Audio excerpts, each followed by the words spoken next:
రంగారెడ్డి జిల్లా చేవేళ్లలో నిన్న జరిగిన ఘోర రోడ్డు ప్రమాదానికి నిరసనగా ఈ రోజు విద్యార్థులు ఆగ్రహం వ్యక్తం చేశారు.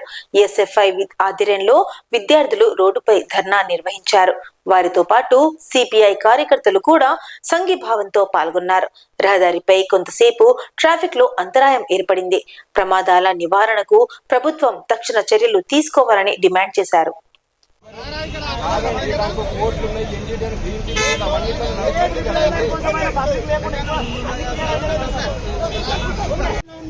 రాజకీయ నాయకులు వాళ్ళ స్వార్థం కోసం ఈరోజు 5 లక్షలు బస్సు డిపో నుంచి 2 లక్షలు ప్రకటించారు.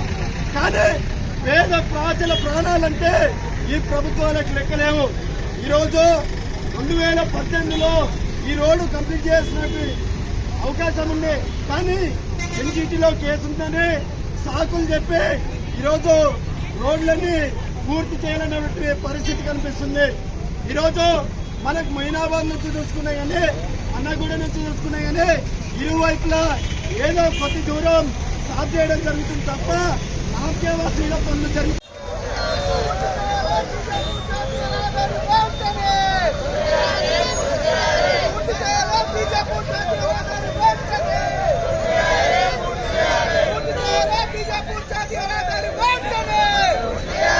ఈ బీజాపూర్ హైవేని తొందరగా పూర్తి చేసి ప్రజల ప్రాణాలని దృష్టిలో పెట్టుకొని కాపాడాలని చెప్పేసి ఎస్ఎఫ్ఐ చేవల డివిజన్ కమిటీ తరఫున తెలియజేస్తున్నాం.